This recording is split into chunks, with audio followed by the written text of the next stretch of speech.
In the last lecture, you added your page description and also some other details in your About section of your page.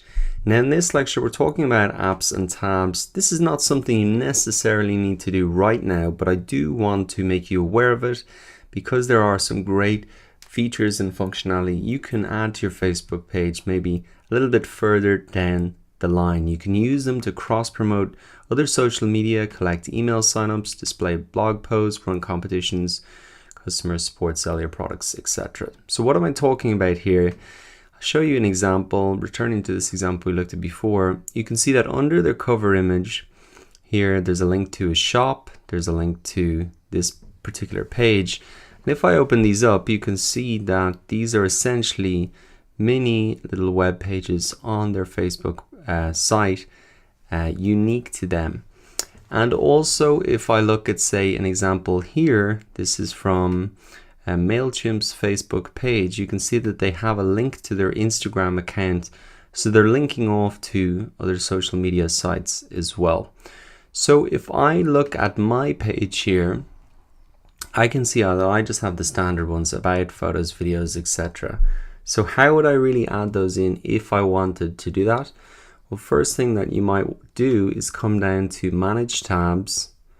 Then you can come to Add or Remove Tabs. And what you'll see here that none of those tabs are showing up. So what you actually have to do is, firstly, you can search for these apps. Now, if it's something like Instagram or you want to display your Facebook or your Twitter feed here, or even if you want to collect email addresses from MailChimp, they will have built apps for you.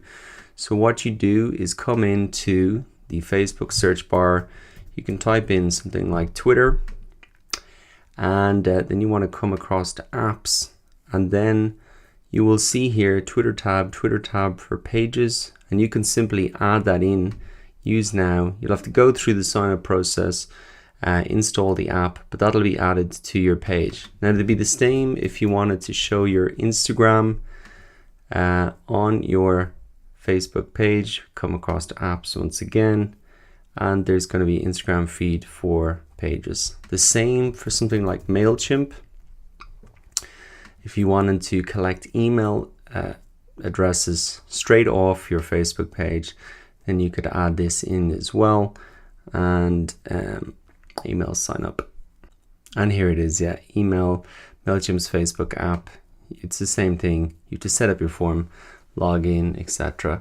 So that is the process if you want to add something like MailChimp, Instagram, a third-party tool that will have already created this app for you. Now, if you want to add something yourself, something like this free audio book, or something like your own personal products, you'll have to actually create the code for that yourself. You could do that free using something like this WooBox /custom tab.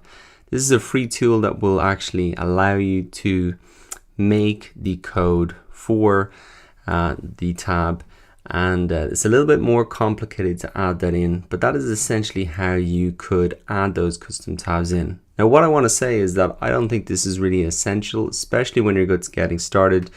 You can see these other examples that we looked at, they don't have these tabs at all, and they have big pages, and it's all working completely fine. For me personally as well, I want to just keep focused on building my likes. So I don't want to send people off to other social media platforms, etc. right now. I want them to engage. But I wanted to show you these custom apps and tabs so you have an idea of what they are, how to do them, and get some ideas for maybe how to use them in the future as well once you build up your first 1,000 likes.